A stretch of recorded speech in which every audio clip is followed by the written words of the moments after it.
ఈ నెల 11న జరిగే పోలింగ్ను దృష్టిలో ఉంచుకొని రైల్వే శాఖ అదనపు రైళ్లను బోగీలను ఏర్పాటు చేస్తోంది. వివిధ ప్రాంతాల నుంచి స్వస్థలాలకు వచ్చే ప్రయాణికుల కోసం ప్రత్యేక ఏర్పాట్లు చేస్తోంది. ఈ నెల 9, 10, 11 తేదీల్లో హైదరాబాద్ నుంచి 9 ప్రత్యేక రైళ్లను ఏర్పాటు చేశారు. వీటిల్లో ఇప్పటికే రిజర్వేషన్ ప్రారంభించామని 4 జనసాధారణ రైళ్లను ఏర్పాటు చేశామంటున్న విజయవాడ రైల్వే డీఆర్ఎం ధనుంజయ్లతో ఈటీవీ ముఖాముఖి.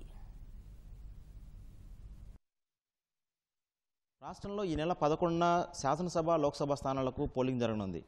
ఓటు హక్కు వినియోగించుకునేందుకు పలు ప్రాంతాల నుంచి ఓటర్లు పెద్ద ఎత్తున తమ స్వస్థలాలకు రానున్నారు. వారికి వచ్చేందుకు గాను రైల్వే శాఖ విస్తృత ఏర్పాట్లు చేస్తుంది. ఈ ఓటు హక్కు వినియోగించుకునేందుకు గాను రైల్వే శాఖ పరంగా ఎలాంటి ఏర్పాట్లు చేశారను అనేటువంటి విషయాన్ని రైల్వే డీఆర్ఎం గారు మనతో ఉన్నారు. ధనంజయ్ గారిని అడిగి మరిన్ని విషయాలు తెలుసుకుందాం. సార్, ఈ నెల 11న ఓటు హక్కు వినియోగించుకునేందుకు వస్తున్నటువంటి వారి కోసం రైల్వే శాఖ పరంగా ఎలాంటి ఏర్పాట్లు చేశారు? సాధారణంగా రైల్వే శాఖ ఈ సమ్మర్లో ఎక్స్ట్రా రేషన్ క్లియర్ చేయడానికి సమ్మర్ స్పెషల్స్ నడుపుతుంటుంది. అదేవిధంగా ఈ సంవత్సరం కూడా ఇప్పటికే మనం 53 సమ్మర్ స్పెషల్స్ ఇటీవల నోటిఫై చేశాము. ఇందులో 29 సమ్మర్ స్పెషల్స్ మన హైదరాబాద్ నగరాన్ని ఆంధ్రప్రదేశ్ రాష్ట్రంలోని వివిధ నగరాలతో అనుసంధానం చేస్తూ నడపబోతున్నాము.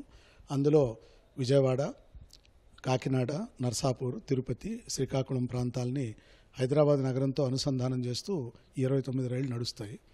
ఇందులో 9 రైళ్లు ప్రత్యేకంగా ఈ పోలింగ్కి 1-2 రోజుల ముందు అటు ఇటుగా ప్లాన్ చేయడం జరిగింది. తద్వారా మనకు హైదరాబాద్ నగరంలో నుంచి కోస్తా ఆంధ్ర ప్రాంతాలకి ఇటు తిరుపతికి వెళ్ళే ప్రయాణికులకి సౌలభ్యంగా ఉంటాయి. ఇవి ఈ 9 రైళ్లలో కూడా ఒక 4 రైళ్లు జనసాధారణ రైళ్లు, అంటే ఇందులో రిజర్వేషన్ చేసుకోవాల్సిన అవసరం లేదు.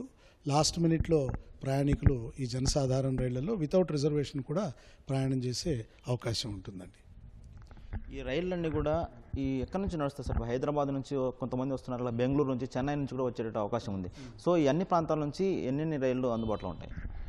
ఇప్పుడు మనకు ప్రస్తుతం నేను మీకు చెప్పిన 29 రైళ్లు అన్నీ కూడాను హైదరాబాద్ నగరం నుంచి ఆంధ్రప్రదేశ్ రాష్ట్రంలోని వివిధ నగరాలకి అనుసంధానం చేస్తూ ఏర్పాటు చేయబడ్డాయి. ఇవన్నీ కూడా హైదరాబాద్ నుంచి విజయవాడకి 14 రైళ్లు, హైదరాబాద్ నుంచి కాకినాడకి 7 రైళ్లు, మిగతా ప్రాంతాలకు హైదరాబాదు నర్సాపూర్, హైదరాబాద్ తిరుపతి, హైదరాబాద్ శ్రీకాకుళం కలిపి మొత్తం 29 రైళ్లు ఇప్పటికీ నోటిఫై చేయడం జరిగింది. రెగ్యులర్ రైళ్లలో ఏమన్నా అదనంగా బోగీలను పెంచేటువంటి అవకాశం ఉంది? అంటే దాదాపు వెయిటింగ్ లిస్టు చాలా రిగ్రెట్ వచ్చేటట్టు పొజిషన్ ఉంది. చాలా చోట్ల 200 దాటి కూడా పోయినట్టు పరిస్థితి ఉంది కొన్ని రైళ్లలో. సో ఈ రెగ్యులర్ రైళ్లలో బోగీల సంఖ్యను పెంచేటట్టు అవకాశం ఏమైనా ఉందా? అది కూడా చేస్తున్నామండి. మనకు ఇప్పటికే కొన్ని రైళ్లు పూర్తి సామర్థ్యంతో నడుస్తున్నాయి. వాటిల్లో ఎక్స్ట్రా కోచ్లు వేసే అవకాశం లేదు. కానీ కొన్ని రైళ్లల్లో మనకు ఎక్కడైతే రూమ్ అవైలబిలిటీ ఉందో వాటిల్లో మనం అదనంగా బోగీలు వేస్తున్నాము. ఉదాహరణకి మన విజయవాడ నగరం నుంచి నడిచే అమరావతి ఎక్స్ప్రెస్లో అదనంగా కోచ్లు వేయటం జరిగింది. మరికొన్ని రైళ్లలో కూడా ఇప్పటికే మేము అదనంగా కోచ్లు నోటిఫై చేస్తున్నాము. మీరు ఏర్పాటు చేసినటువంటి ఈ ప్రత్యేక రైళ్లలో దీనికి సంబంధించి అంటే ఫేర్ ఎలా ఉంటుంది, అలాగే దానికి సంబంధించి రిజర్వేషన్ స్టార్ట్ అయిందా? రిజర్వేషన్ ఎప్పటి నుంచి చేసుకోవచ్చు ప్రయాణికులు? ఇప్పటికే రిజర్వేషన్లు ప్రారంభమైనాయండి. మీకు నేను చెప్పిన విధంగా జనసాధారణ రైళ్లలో రిజర్వేషన్ ఉండదు. అవి మినహాయించి మిగతా రైళ్లలో ఏసీ క్లాస్ ఉంటుంది, స్లీపర్ క్లాస్ ఉంటుంది. వాటికి ఇప్పటికే రైల్వేలో బుకింగ్ ప్రారంభమైంది, బుక్ చేసుకోవచ్చు. ఈ ఓటు హక్కు వినియోగించుకున్న తర్వాత తిరిగి వారి గమ్యస్థానానికి వెళ్లేందుకు గాను మన రైల్వే పరంగా ఎలాంటి ఏర్పాట్లు చేశారు? ఇప్పుడు నేను మీకు చెప్పిన విధంగా 29 ప్రత్యేక రైళ్లలో అందులో నేను మీకు చెప్పాను 9 రైళ్లు వాళ్ళు హైదరాబాద్ నగరం నుంచి వివిధ సొంత ఊళ్ళకి వెళ్ళటానికి ఉపకరిస్తాయి. దానికి అనుబంధంగా అంతే సంఖ్య నంబర్ రైళ్లు 9 రైళ్లు వాళ్ళు తిరుగు ప్రయాణానికి కూడా ఉపకరిస్తాయి. సరే, ఈ ఎలక్షన్ల సందర్భంగా అంటే దాదాపు అంటే డబ్బు తరలింపు కానీ లేదంటే ఇతర అనుమానాస్పద వ్యక్తులు పట్టుకునేందుకు గాను ఇటు రైళ్లలో కానీ రైల్వే స్టేషన్లో కానీ భద్రతా పరంగా ఎలాంటి చర్యలు తీసుకుంటున్నారు? తనిఖీలకు సంబంధించి కానీ భద్రతా పరంగా కానీ ఎలాంటి చర్యలు తీసుకుంటున్నారు? ఇప్పటికే మనం రాష్ట్ర ప్రభుత్వ పోలీసు యంత్రాంగంతో మా ఆర్పిఎఫ్ సిబ్బంది కలిసి పనిచేస్తున్నారు. మా ఆర్పిఎఫ్ సిబ్బంది కూడా రాష్ట్ర ప్రభుత్వ పోలీసులతో కలిసి రైల్వే స్టేషన్ బయట కూడా వాళ్ళు డిప్లాయ్ చేయడం జరిగింది ఈ ఎన్నికల విధుల్లో భాగంగా.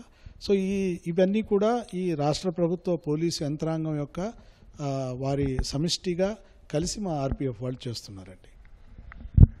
ఈ నెల 11న ఓటు హక్కు వినియోగించుకునేందుకు వస్తున్నటువంటి వారికి ఎలాంటి ఇబ్బందులు కలగకుండా అన్ని రకాలుగా రవాణా సదుపాయాలు ఏర్పాటు చేసినట్టుగా విజయవాడ డిఆర్ఎం ధనుంజల్ గారు చెప్తున్నారు. కెమెరామెన్ నాగేంద్రతో కలిసి వెంకటరమణ, ఈటీవీ న్యూస్, విజయవాడ.